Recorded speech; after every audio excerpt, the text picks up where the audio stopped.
여러분 안녕하십니까? 혁신 라이프 코칭 연수원 ICC 창설자 신현근 정신분석학 박사입니다. 제가 이번에 클래스 EU 클래스 마켓에 저의 영상 강의를 개설하였습니다. 이번에 처음 개설한 강의는 정신분석적 인간 이해 과목입니다. 제가 하는 강의 내용을 여러분께서 잘 아실 수 있도록 이 과목의 소개 영상과 첫 번째 강의 정신분석학의 정의와 두 가지 기본적 가설을 주제로 한 강의 영상을 여러분께 소개합니다. 이 두 개의 영상을 보시고 더 관심 있으신 분들은 직접 제 클래스 사이트로 들어가셔서 클래스에서 어떤 것이 진행되는지 검토하시고 여러분 주위에 있는 분에게도 제 강의가 있음을 알려주시면 고맙겠습니다. 여러분 감사합니다.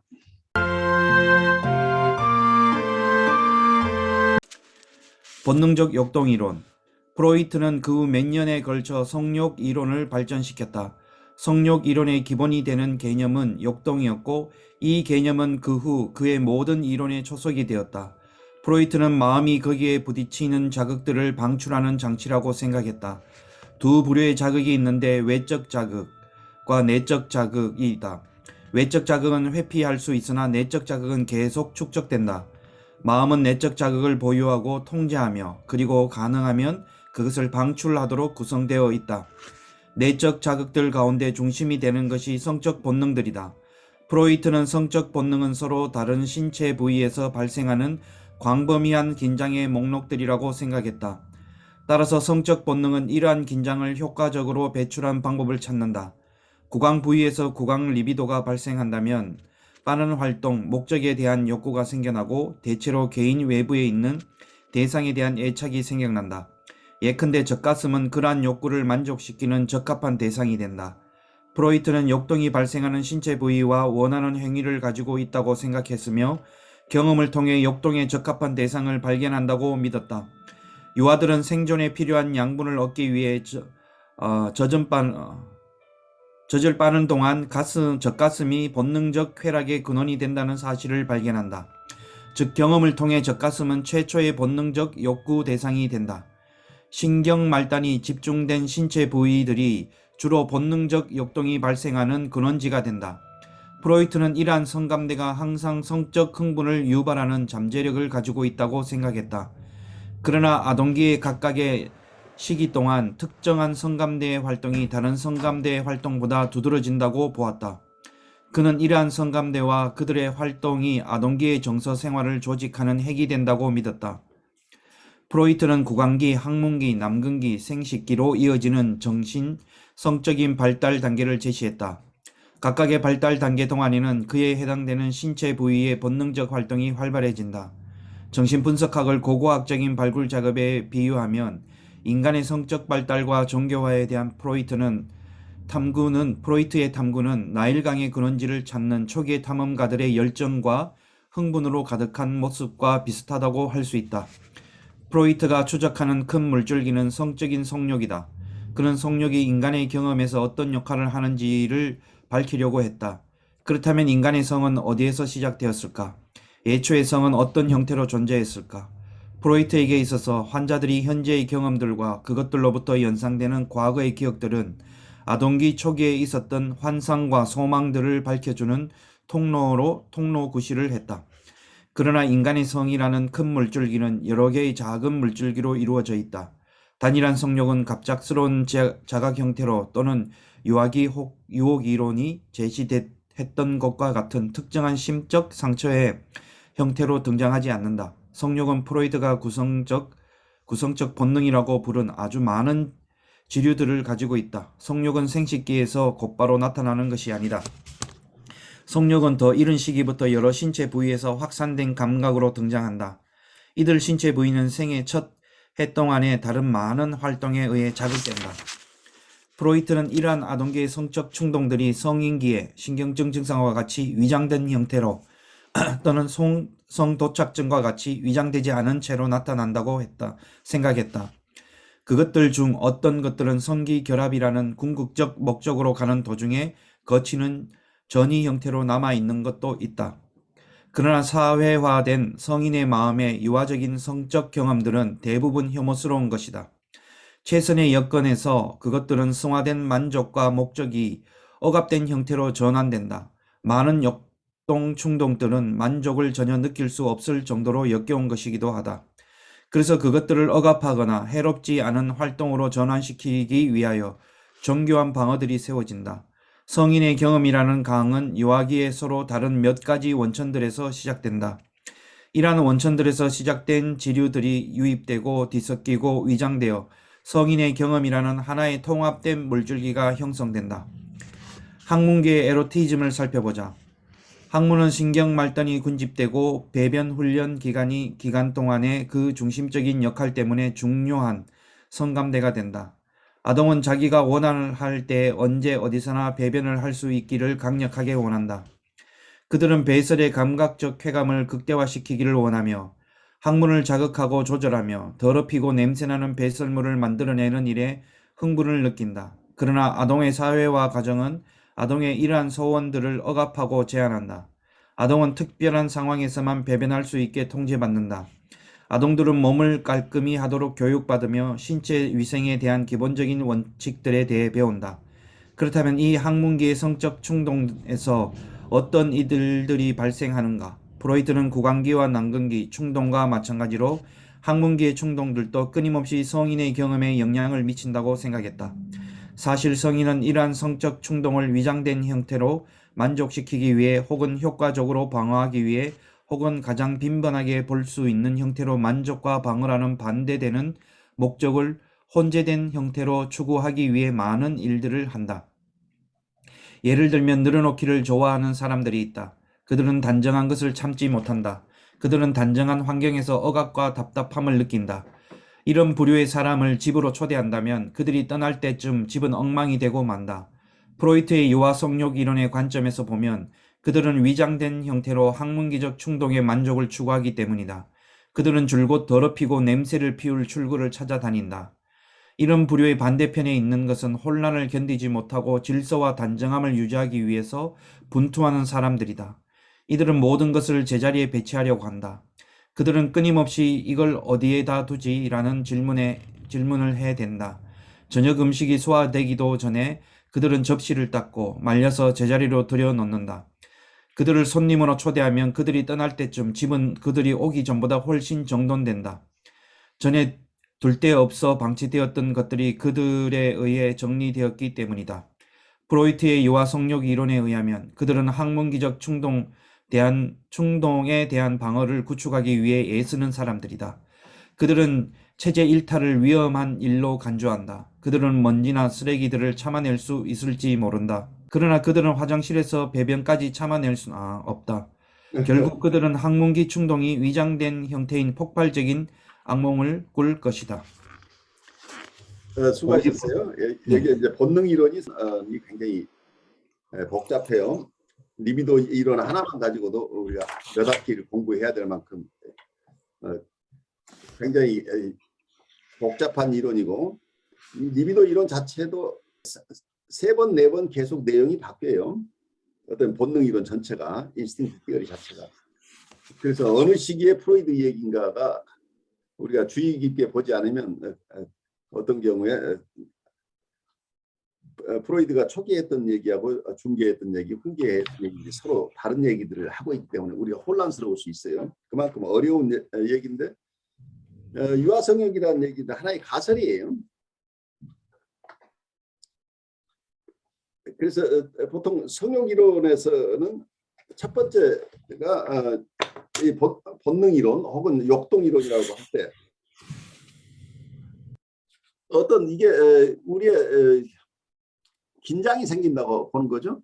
그건 신체에서 바로 난다고. 소스가 신체로부터 어떤 자극이나 흥분, 엑사이테이션이나 스티뮬러스가 어떤 자극이 생기면 그 자극을 적절하게 방출하는 게 필요하다고 보는 거죠. 그리고 우리 마음의 기구가 이런 긴장이 있을 때 긴장을 방출하는 기구다. 이렇게 이론 구성을 처음에 한 거죠.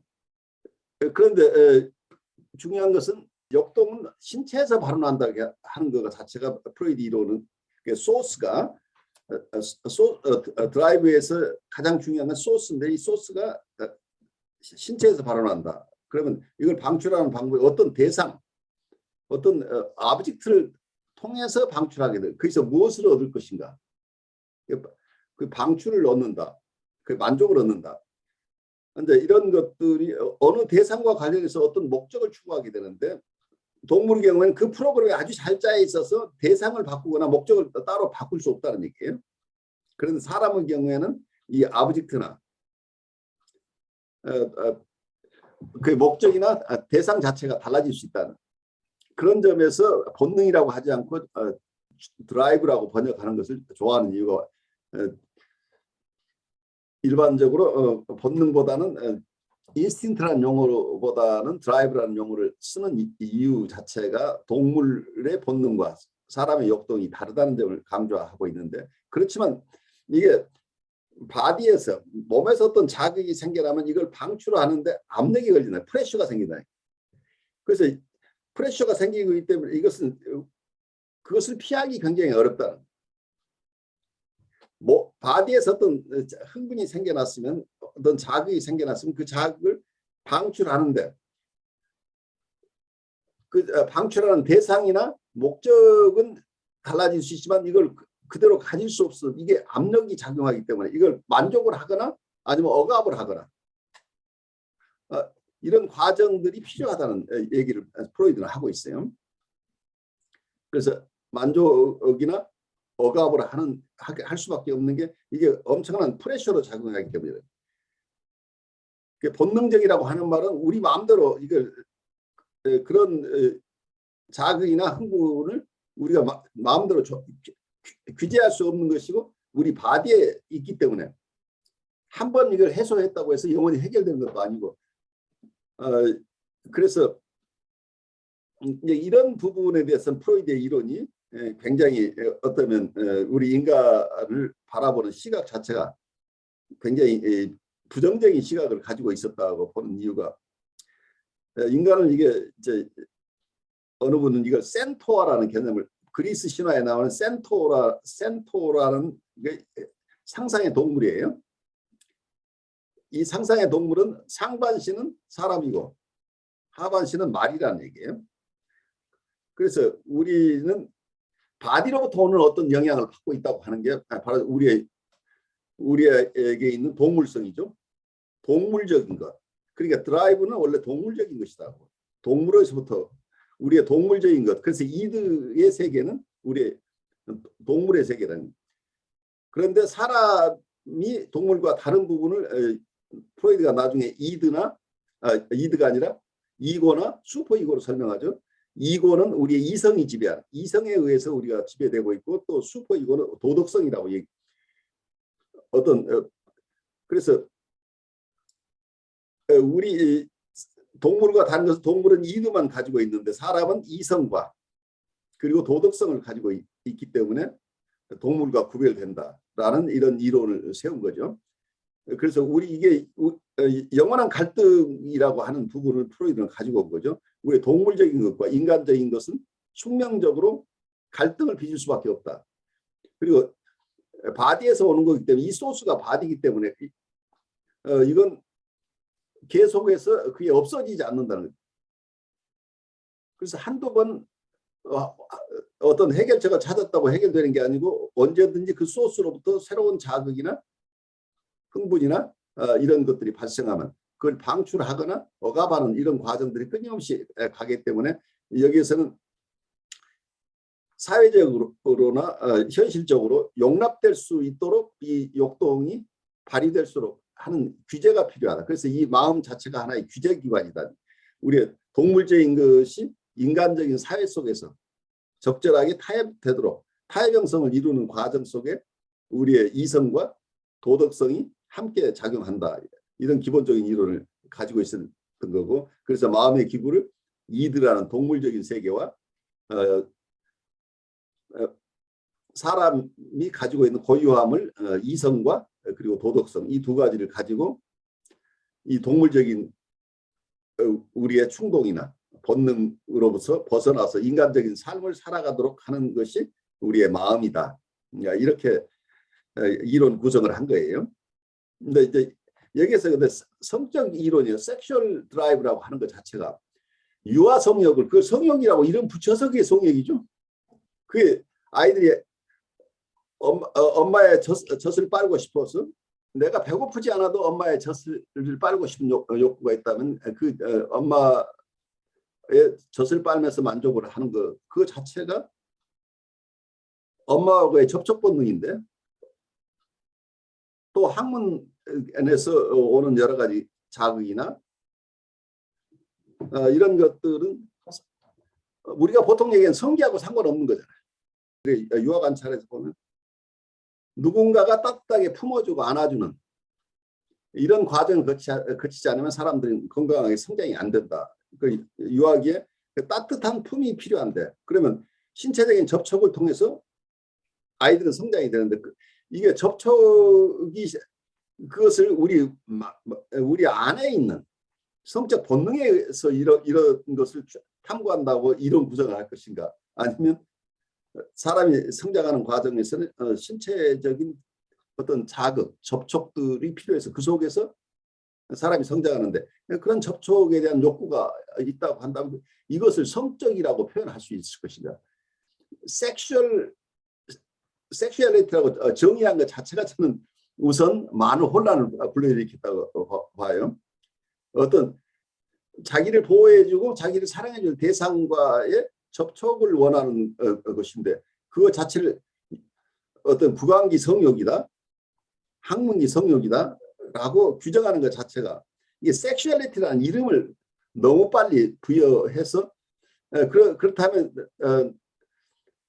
우리가 남녀간의 커플링을 통한 남녀간의 그래서 말하자면 후손을 생산하는 작업으로서, 그러니까 자기의 종족 보존을 하기 위한 과정으로서 성적인 활동과 그 이전의 활동은 같은 것이 아님에도 불구하고 이걸 어떤 경강부회라고 저는 봐요.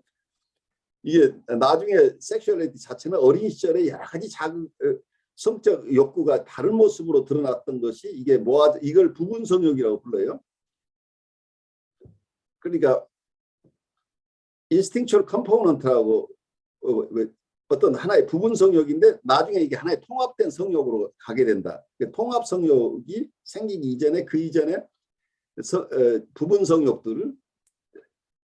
성욕들이 합쳐져서 전체 성욕으로 통합된다는 이런 이론을 만들었는데, 그 이론은 여러분들이 신뢰할 수도 있고 그게 지나친 이론이라고 받아들일 수 있어요. 근데 프로이드 방식으로 이렇게 설명한 거죠. 그런데 이렇게 성욕 중심으로 어떤 우리의 만족, satisfaction, 욕동을 충족시키는 쪽의 이론, 그 히더니즘이라고 할 수 있죠. 그러니까 쾌락주의, 과거에 그리스 시대부터 있었던 어떤 쾌락주의 이론이 속에 들어가 있는데, 어쩌면 대상관계 이론가들, 대인관계 이론가들은 그렇게 보지 않는 경우들이 많죠. 우리는 페어벤 같은 분은 우리는 대상을 추구하는 것이지 만족을 추구하는 게 아니다. 그래서 아브젝트를 추구한다는 것은 사랑을 추구한다는 거라고 같은 얘기, 관계를 추구한다. 우리는 처음부터 이 세상에 태어났을 때 어떤 나와 관계를 맺고 관계를 맺을 대상을 우리는 추구한다.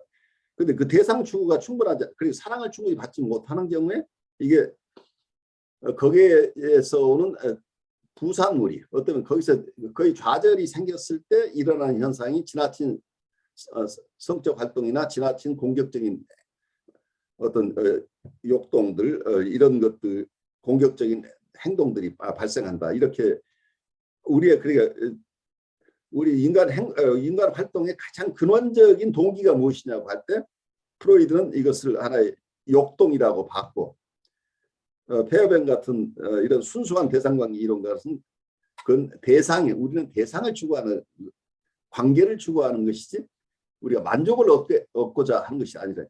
그 프로이드의 이론을 쭉 가다 보면 프로이드 자체가 이 욕동 추구만 가지고 설명할 수 없어서 다른 여러 가지 이론들이 발달하죠.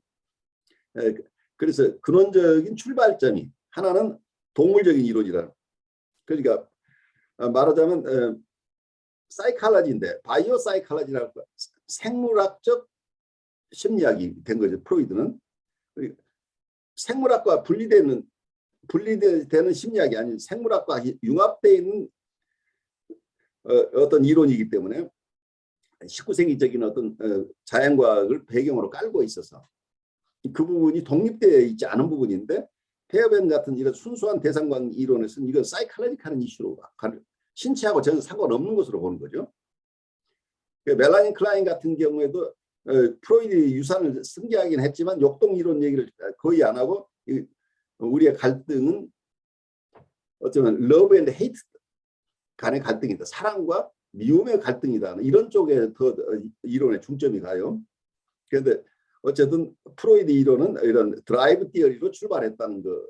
이제 그 이론과 다른 이론들을 우리가 계속해서 교차적으로 공부해 나갈 거예요.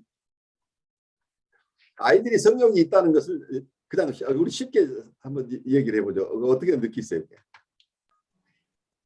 저도 좀 헷갈리는 부분이었었는데요. 그 아이들의 성욕이 있다고 이야기를 하면서 그 구강기, 항문기를 설명할 때 무슨 저게 성욕이지? 바로 그게 그거죠. 왜 관계가 있지? 이런 의문이 항상 있었는데 보니까 약간 억지스러운 부분도 프로이트가 좀 부리지 않았나 이런 생각이 들었습니다. 그러니까 신체에서 발원한다고 그러는데 어떤 것은 눈으로 보는 것도 우리가 쾌락을 느끼죠. 그러니까 우리에게 즐거움을 주는 것은 다 성욕이다. 이렇게 얘기를 해버린 거잖아요.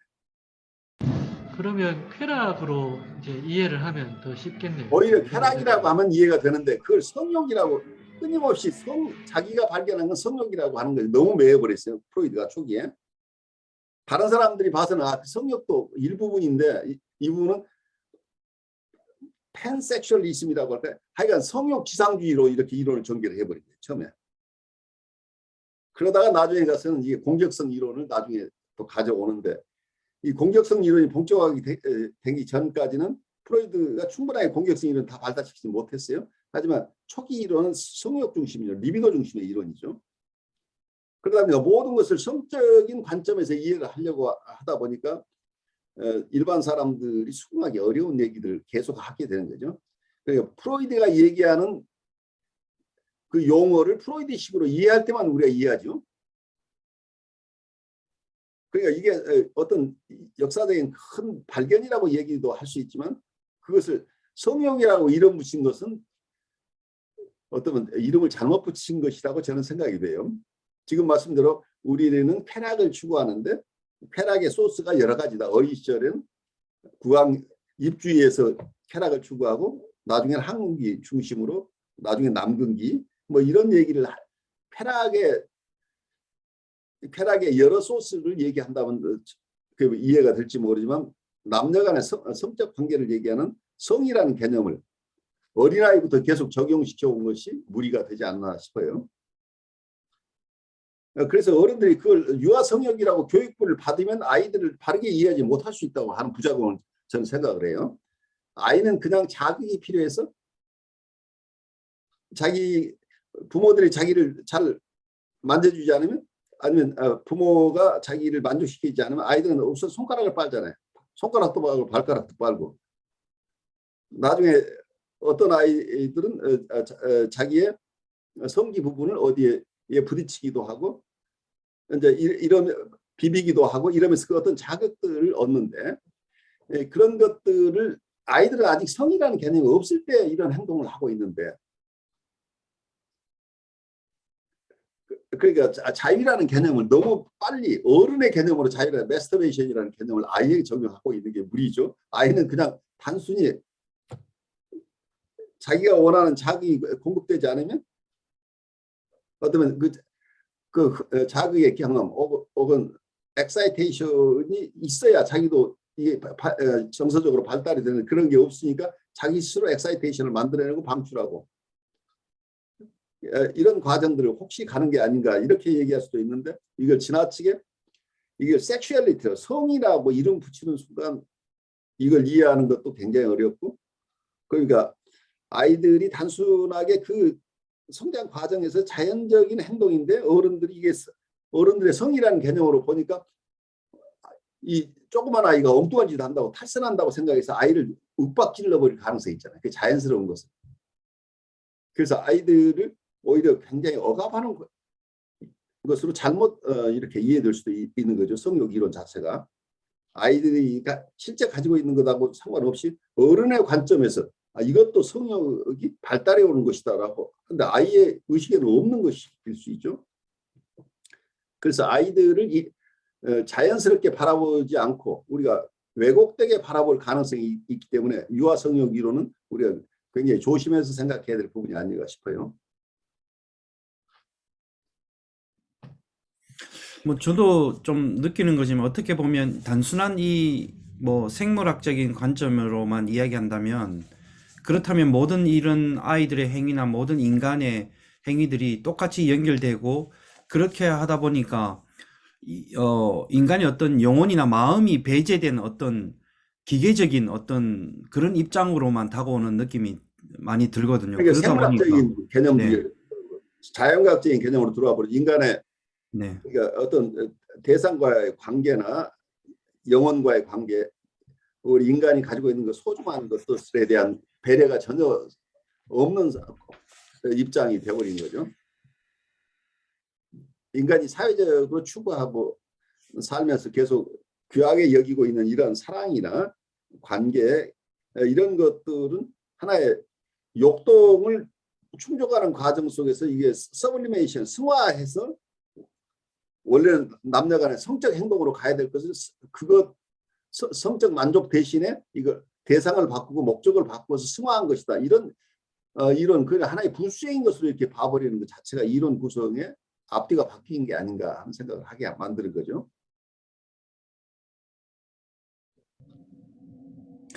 또 한편으로 보면 오히려 우리가 인간이 어떤 시스템을 구축하고 그 시스템을 구축해 가는 그런 과정 속에서 시스템 안에서 오는 왜곡된 어떤 인간의 어떤 이론, 그 왜곡된 것들이 오히려 그거를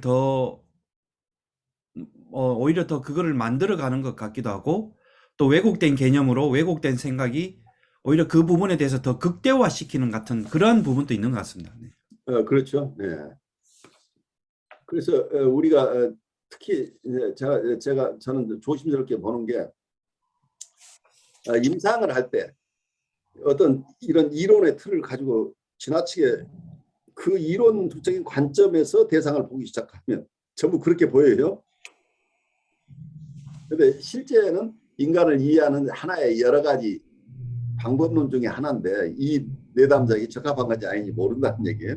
그런데 지나치게 이런 성욕 이론, 특히 유아 성욕 이론으로 모든 케이스를 보기 시작한다고 한다면 무리한 결과가 될 수도 있을 것이다 하는 생각이 들어요.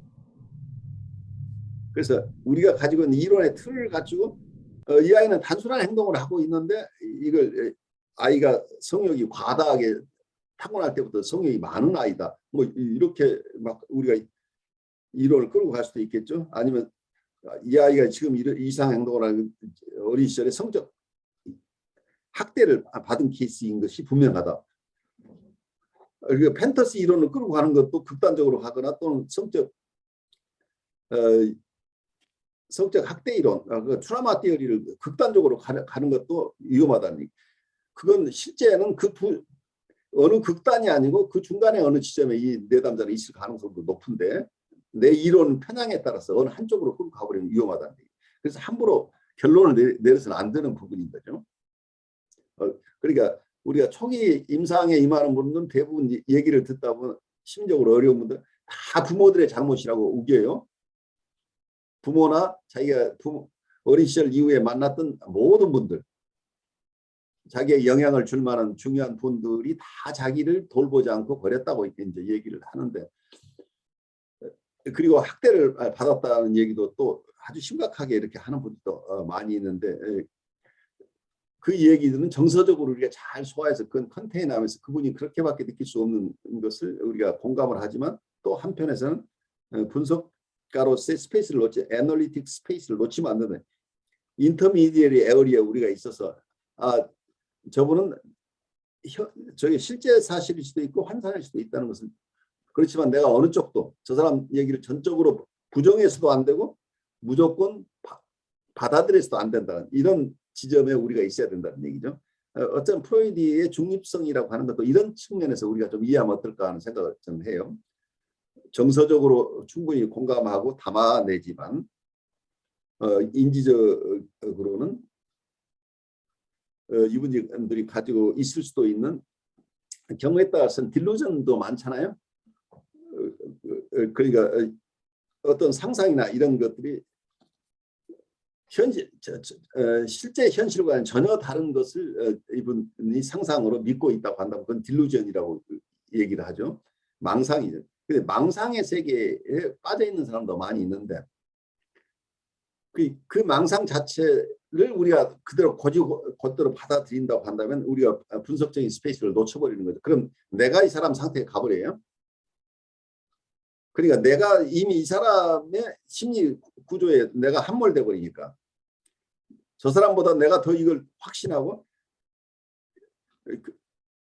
이 사람이 성장 과정에서 이 사람을 실망시켰던 그 모든 사람에 대한 분노를 우리가 느끼게 된다. 그래서 그 부모에 대한 적대감을 우리가 가지게 되고, 그래서 혹시 어린아이 학생들 같은 학부모가 오면 학부모에 대해 우리가 알게 모르게 교훈을 주려고 하고 가르치려고 하고 하는 태도로 나올 가능성이 굉장히 높아요. 그렇게 되다 보면 부모 입장에서는 자기 자녀 좀 잘 돌봐달라고 왔는데 갑자기 공격받는 느낌을 받게 되면 누구도 자기가 비난받는 걸 원하지 않잖아요. 아니 내가 아이 좀 잘 돌봐달라고 이분을 모셨는데 이분이 아이 얘기 듣고 당신 도대체 어떻게 이 아이를 함부로 다뤄서 이런 상황이 됐느냐고 비난하는 것처럼 어떤 상담자의 얘기가 들릴 때는 이분들이 견디지 못하니까 결국은 아이들을 데리고 가버린다는 얘기예요. 그래서 우리가 이 역전이를 아주 조심해야 되는데 그 역전이가 이렇게 생기는 이유 중에 하나가 이런 결국은 우리가 가진 여러 가지 이론의 틀이 있는데 이 이론의 틀에 따라서 우리가 극단적으로 너무 쉽게 판단하게 되는 경우에는 우리가 시간을 두고 점차 이해해야 될 것을 우리가 너무 빨리 속단하고 저지멘탈한 견해를 가지고 아이를 비난하거나 부모를 비난하거나 우리가 너무 빨리 결론을 낸다는 얘기죠. 그래서 그 결론에 의해서 관계를 맺으려고 하게 되면 실패할 가능성이 높다는 얘기죠. 그래서 굉장히 애매한 에어리언데 이 이론을 통해서 어쩌면 정신분석이 발달했어요. 그러니까 굉장히 큰 기여를 했지만 그 안에 숨겨져 있는 또 한정적인 이게 하나의 가설로서 이렇게 성장의 가설로서 발달이 왔는데 그 가설만 가지고 설명되지 않은 부분 또 이 가설 때문에 사람들을 잘 이해하지 못하게 되는 역작용까지도 우리가 이해를 해야 된다는 얘기죠. 여러분 안녕하십니까. 혁신 라이프 코칭 연수원 ICC 창설자 신현근 정신분석학 박사입니다. 제가 이번에 클래스 EU 클래스 마켓에 저의 영상 강의를 개설하였습니다. 이번에 처음 개설한 강의는 정신분석적 인간 이해 과목입니다. 제가 하는 강의 내용을 여러분께서 잘 아실 수 있도록 이 과목의 소개 영상과 첫 번째 강의 정신분석학의 정의와 두 가지 기본적 가설을 주제로 한 강의 영상을 여러분께 소개합니다. 이 두 개의 영상을 보시고 더 관심 있으신 분들은 직접 제 클래스 사이트로 들어가셔서 클래스에서 어떤 것이 진행되는지 검토하시고 여러분 주위에 있는 분에게도 제 강의가 있음을 알려주시면 고맙겠습니다. 여러분 감사합니다.